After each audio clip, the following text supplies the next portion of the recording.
Queremos Sí, señor. ir por el lado de los datos, quiénes lo sufren más, quiénes lo sufren menos, y por eso tenemos a Silvana Moncel, que ahí está con nosotros y es parte de nuestro interactivo. Silvana, ¿cómo estás? Un gusto hablar con vos en este día tan particular como es el Día Mundial del Asma. ¿Cómo estamos? Hola, ¿qué tal? Buen día para todos. Bueno, Bienvenida, muchas bienvenida. gracias. Silvana es especialista en pediatría y en alergias y además directora del Comité Científico de Pediatría.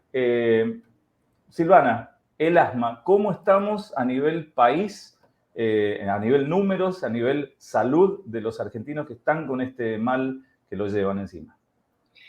Bueno, en el país se estima que alrededor de 4 millones, o sea, un 10% de la población padecen asma.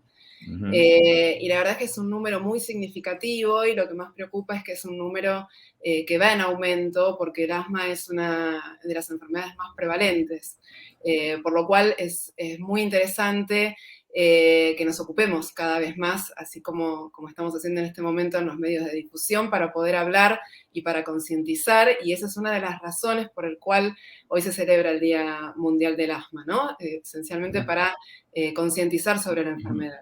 Bien. ¿Cuáles son los principales factores que desencadenan, por ejemplo, un ataque de asma? ¿Cómo se pueden evitar, ¿no? estos ataques de asma? Mira, esa es una pregunta muy interesante porque hay que tener siempre muy presente qué factores pueden desencadenar, que es muy distinto a qué factores pueden causar el asma, ¿no?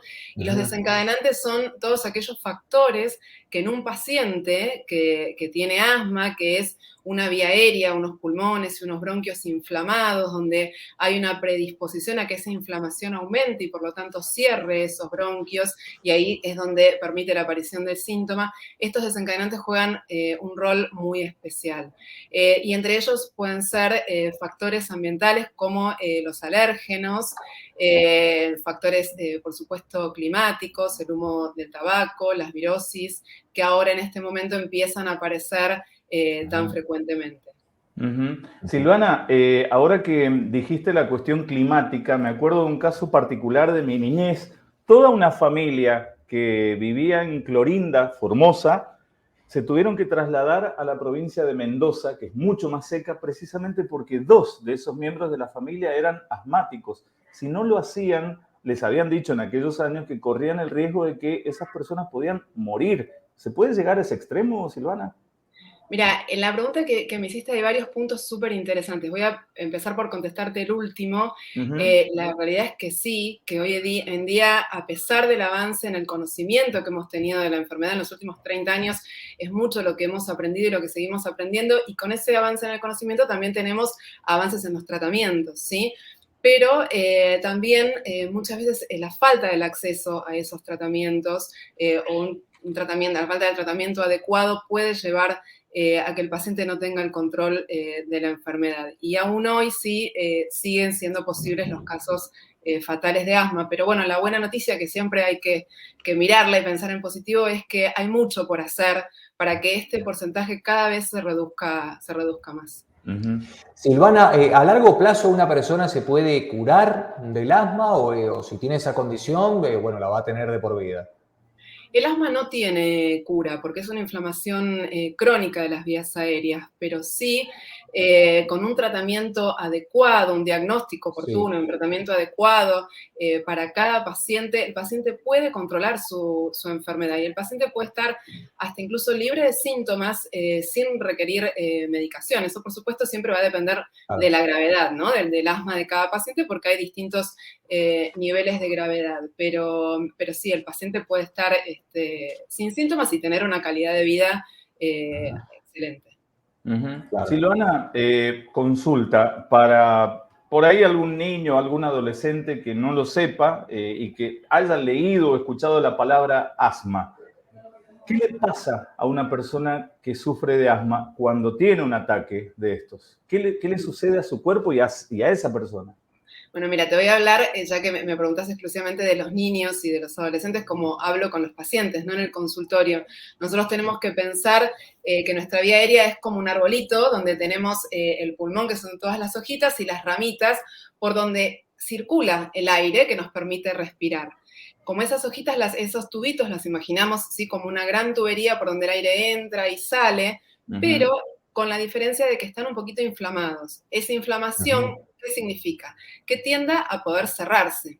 Cuando se cierra, el aire no puede entrar y no puede salir, o le cuesta entrar y salir. Y ahí es cuando aparecen los síntomas. ¿Y cuáles son los síntomas? Es todo lo que refleje ese esfuerzo que van a hacer nuestros pulmones para que el aire entre y el aire salga. Por ejemplo, la tos, la dificultad para respirar, la sensación de falta de aire, la agitación, todo eso está reflejando el esfuerzo que está haciendo nuestra vía aérea para que el aire pueda entrar y pueda salir. ¿Hay asma que es persistente, digamos, y otro que puede ser intermitente? ¿Dos tipos de asma podemos reconocer? En realidad son distintos tipos de gravedad de asma. ¿sí? Bien, claro. ¿Todo es asma?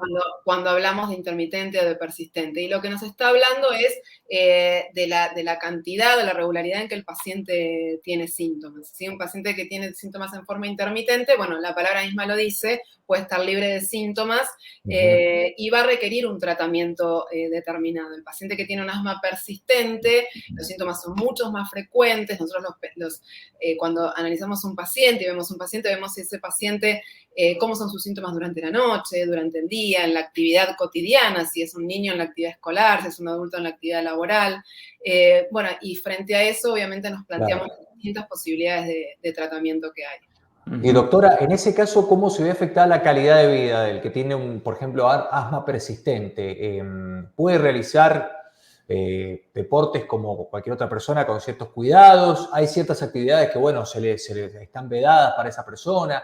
¿Cómo afecta, ¿no? Este asma persistente, digo, en eso, en la calidad de vida? Mira, nosotros clasificamos también para pensar, ¿no? Al paciente, enfrentarnos al paciente y ofrecerle el tratamiento más adecuado en si su asma está controlada o no controlada.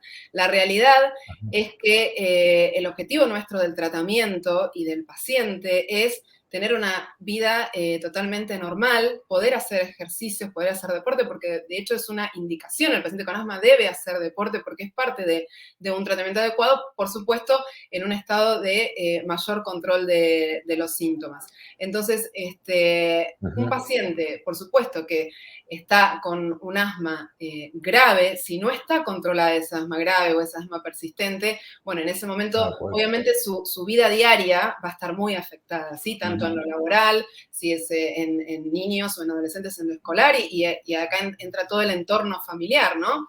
Claro. Que obviamente también los padres van a tener que faltar al trabajo para asistir a esos niños.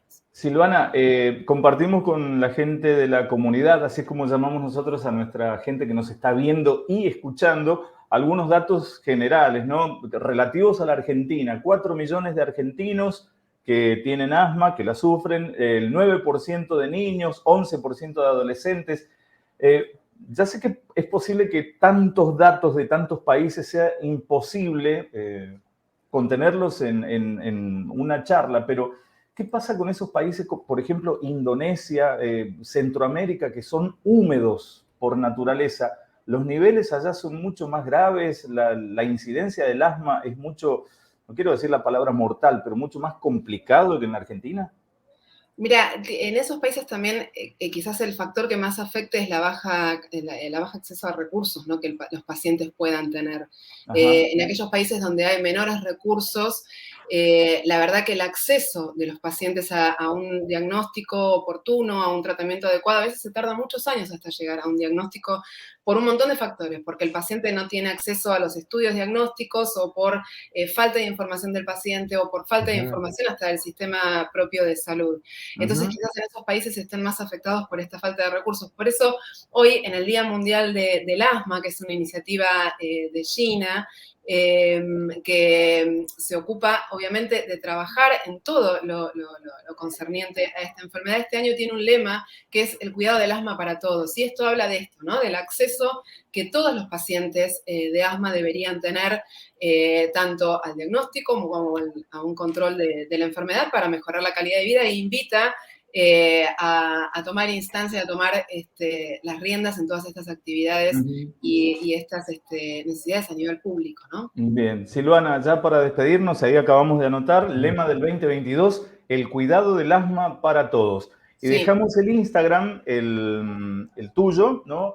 Alergia.silvanamoncel, con S, con doble L, y el Instagram de la asociación, @AAPasma, Te pido AAP-asma. te pido un segundito en esto y es Sí, invitar sí. a todos los pacientes, a todos los familiares, a todos los que tengan algún allegado con asma. Esta es una asociación, es la Asociación Argentina de Pacientes con Asma, que está integrada por pacientes, ¿sí? Que ante la problemática y la necesidad de todo lo que vinimos hablando durante esta charla, se reunieron, un grupo de médicos los acompañamos, pero ellos son los que manejan y se reunieron para tratar de todas estas problemáticas. Entre ellas, forma parte APASMA de un grupo asesor que ha presentado la ley de asma, para tratar de empezar a trabajar en todos estos puntos. Así que bueno, Perfecto. invitamos a todos a que Buenísimo. se sumen, que participen. Un pequeño aporte para esto, ¿no? Para facilitarles también el trabajo a ustedes, los profesionales. Doctora Silvana Moncel, especialista en pediatría y alergias y directora del Comité Científico de Pediatría. Ha sido mucho más que amable y pedagógica, sobre todo. Te agradecemos mucho el tiempo. Un placer y muchas gracias a ustedes por hacernos el tiempo a nosotros. Gracias. Gracias, doctora. Hasta la próxima. Hasta las 14, el interactivo.